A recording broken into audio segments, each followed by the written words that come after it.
جمیل نے ابو اسحاق کی طرف دیکھا اور اس کا اشارہ پا کر ٹوپی اتار کر پھر جلدی سے سر پر رکھ لیا۔ طاہر نے کہا، کمال تم نے بھی شاید اپنا سر نہیں دھویا؟ کمال نے یک کے بعد دیگرے ابو اسحاق، جمیل اور باہر کی طرف دیکھا اور طاہر کا اشارہ پا کر جھجکتے ہوئے اپنی ٹوپی اتار دی۔ ابو اسحاق اور جمیل اکرم کے لیے مبہوت سے ہو کر رہ گئے۔ طاہر نے کہا، ابو اسحاق، کمال کے سر پر شاید کچھ لکھا ہوا ہے، ذرا پڑھ کر تو سناؤ۔ ابو اسحاق نے کہا، تو آپ سب کچھ جان گئے ہیں؟ طاہر نے کہا، نہیں، ابھی تک تم دونوں کی کھوپڑیاں میری نگاہوں سے پوشیدہ ہیں۔ ابو اسحاق اٹھ کر کھڑا ہو گیا، اس کا ایک ہاتھ خنجر کے دوسرے پر تھا۔ طاہر نے جلدی سے اپنا خنجر نکالتے ہوئے گرجتی ہوئی آواز میں کہا، بیٹھ جاؤ، تمہاری طرف سے کسی جوش و خروش کا مظاہرہ میرے یہ رائے نہیں بدل سکے گا کہ غدار بزدل ہوتے ہیں۔ ابو اسحاق اب طاہر کی بجائے اپنے ساتھیوں کی طرف دیکھ رہا تھا۔ کمال کی بے حسی اس کے لیے حوصلہ شکن تھی۔ جمیل نے چند بار اٹھنے کی کوشش کی لیکن طاہر کی نگاہوں سے بیٹھنے پر مجبور کر دیا۔ طاہر نے سلطنت خوارزم کے لیے طاہر سر بہت اہم ہے۔ اگر یہ ضبط کر لیے گئے تو میں تمہیں یقین دلاتا ہوں کہ تمہاری باقی دڑ بغداد پہنچا دیے جائیں گے۔ کمال نے کہا، لیکن میرے ساتھ آپ کا وعدہ؟ طاہر نے اس کی بات کاٹتے ہوئے کہا، تم خاموش رہو۔ ابو اسحاق نے آواز میں کہا، آپ اور ہم سب خلیفہ کے خدمت گزار ہیں۔ جیسا نیک نیتی کے ساتھ آپ نے ہمیں اپنا پورا فرض کیا ہے، اس نیک نیتی کے ساتھ ہم نے وہ فرض پورا کیا۔ بغداد پہنچ کر اس جھگڑے کا فیصلہ خلیفہ کو سونپ دیں۔ طاہر نے کہا، تم جھوٹ کہتے ہو، خلیفہ تمہاری اور وزیر خارجہ کی سازش میں شریک نہیں۔ کیا یہ بہتر نہیں ہوگا کہ آپ کوئی رائے قائم کرنے سے پہلے بغداد پہنچ کر خلیفہ سے پوچھ لیں؟ اگر ان کی گواہی… ابو اسحاق طاہر کے عقب میں نیم دراز سے حوالے سے باہر کسی کو کھڑا دیکھ کر رک گئے اور پھر اپنا لہجہ تبدیل کرتے ہوئے کہا، آپ خوارزم سے انعام کے لانے میں ہمیں پھنسا کر خود نہیں بچ سکتے۔ آپ نے خلیفہ سے انعام حاصل کرنے کے لیے ہمیں اپنے ناپاک مقاصد کا اعلی کار بنایا۔ آپ خوارزم کی خاطر ہمیں فروخت کر رہے ہیں۔ کاش ہمیں پہلے یہ علم ہوتا کہ آپ ہماری کھوپڑیوں پر کیا لکھوا رہے ہیں۔ ہمیں آپ نے صرف یہ بتایا کہ ہم بغداد کی بہت بڑی خدمت سر انجام دینے والے ہیں اور ہم اس کے سلسلے میں مالا مال کر دیے جائیں گے۔ طاہر نے آگے بڑھ کر ابو اسحاق کے منہ پر ایک گھونسا مسیج کرتے ہوئے کہا، خاموش ذلیل انسان، تم یہ کس پر ثابت کرنا چاہتے ہو؟ تمہاری ناپاک سازش میں بھی شریک تھا۔ ابو اسحاق نے سنبھلتے ہوئے جواب دیا، تم پر جس نے ہمیں پیسوں کا لالچ دے کر ذلت کی انتہا تک پہنچا دیا۔ میں اس شہر کے گورنر کے سامنے جا کر چلاؤں گا کہ یہ مساجد میں تقریریں کرنے والا انسان اپنے وقت کا بڑا دشمن اسلام ہے۔ طاہر نے کہا، تم اس یادگاری سے مجھے محروم نہیں کر سکتے۔ تمہارے جیسے غدار کو کے کردار تک پہنچانے کے لیے میں اگر خود بھی سولی پر چڑھ جاؤں تو مجھے پرواہ نہ ہوگی۔ کمرے کا دروازہ کھلا اور شہر کا گورنر چند نوکروں کے امروں کے ہمراہ اندر داخل ہوا۔ ان سب کو حراست میں لے لو، گورنر کہتے ہوئے طاہر سے مخاطب ہوا، میں آپ کی گفتگو سن چکا ہوں۔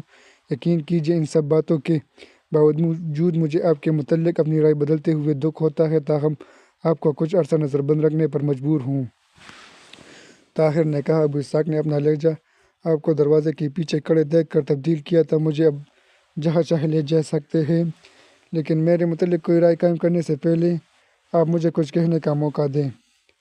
اگر آپ اپنے ساتھیوں کے الزامات کی تردید کر سکیں تو مجھے یقیناً ایک روحانی مسرت ہوگی، لیکن ایسے سنگین مقدمے کا فیصلہ فوقاً کے حاکم اعلیٰ صدر فرما سکیں گے۔ حامل شہر نے اپنے ساتھیوں کو حکم دیا کہ وہ طاہر کے ساتھیوں کو بیڑیاں پہنا دیں اور طاہر کو ساتھ لے کر دوسرے کمرے میں چلا گیا۔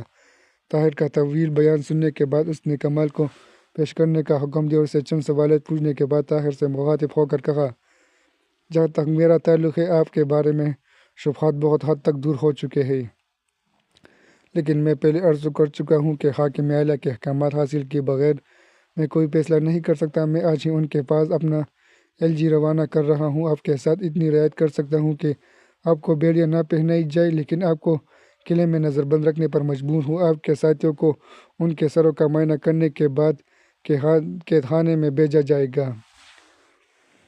شام کے وقت گورنر کا LG پوکن کے حاکم اعلیٰ کے پاس اس شہر کے عامل کا پیغام لے کر روانہ ہو چکا تھا۔ حاکم شہر نے اپنی مکتوب میں ملزم کی وکالت کے الزام سے بچنے کی کوشش کرتے ہوئے اس کی معصومیت کا اعتراف کیا تھا۔ قریباً 1.5 ہفتے کی نظر بندی کے بعد طاہر کو چند سپاہی تلواروں کے پہرے میں امن شہر کے پاس لے آئے اور اس نے طاہر کو بتایا کہ فوقند کے خاکی مالا تیمور ملک کا جواب آ گیا، آپ کو وہاں جانا پڑے گا۔ اور میرے ساتھی حاکم شہر نے جواب دیا، وہ بہت دور جا چکے ہیں۔ آپ کا مطلب؟ میرا مطلب یہ ہے کہ تیمور ملک نے ان کی بجائے ان کے سروں کا مطالبہ کیا تھا اور میں اس کے حکم کی تعمیل پر مجبور تھا۔ نہیں، آپ جلد بازی سے کام نہ لیں۔ بغداد میں اس سازش کے تمام بانیوں کو پکڑنے کے لیے ان کا زندہ رہنا ضروری ہے۔ میں کہہ چکا ہوں کہ میں حکم کی تعمیل کر چکا ہوں، لیکن کمال اور شاید جمیل اس سزا کا مستحق نہ تھا۔ میں ان کے بدلے اپنا سر کٹوانے کو تیار نہ تھا، اور اس کے علاوہ آپ کی بھلائی بھی اسی میں تھی۔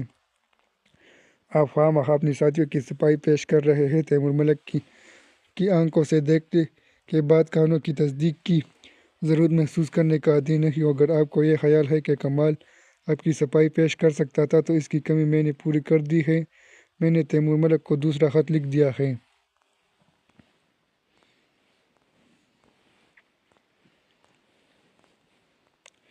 تیمور ملک علاء الدین محمد خوارزم شاہ پہلے درجے کا ضدی اور خود سر حکمران تھا۔ خوارزم کی شمال اور مشرق کی سرحدوں پر تاتاریوں کے اکا دکا حملوں اور لوٹ مار کی خبر سنتے ہی اس نے 2 لاکھ سپاہیوں کے ساتھ پیش قدمی کا فیصلہ کر لیا۔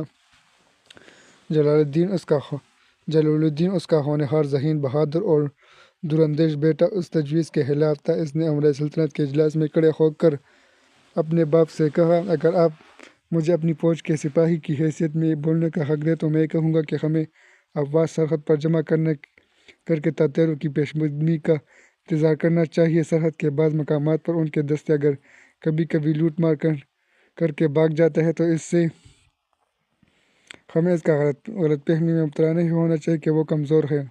ان کا مقصد صرف یہ ہے کہ ہم اشتعال میں آ کر ان دشوار گزار برفانی پہاڑوں کی طرف پیش قدمی کریں جن کی تنگ گھاٹیوں ان کے لیے ناقابل تسخیر قلعوں کا کام دیتی ہیں۔ میدان میں ہم انہیں حصن و شاق کی طرح بہا لے جائیں گے، لیکن پہاڑی علاقے کی طرف پیش قدمی کرنا ہمارے لیے خطرناک ہے۔ وہ پیچھے ہٹتے جائیں گے اور کسی ایسے مقام پر اچانک ہمارے گرد گھیرا ڈال دیں گے جہاں ہمارے آگے پیچھے تباہی کے سوا کچھ نہ ہوگا۔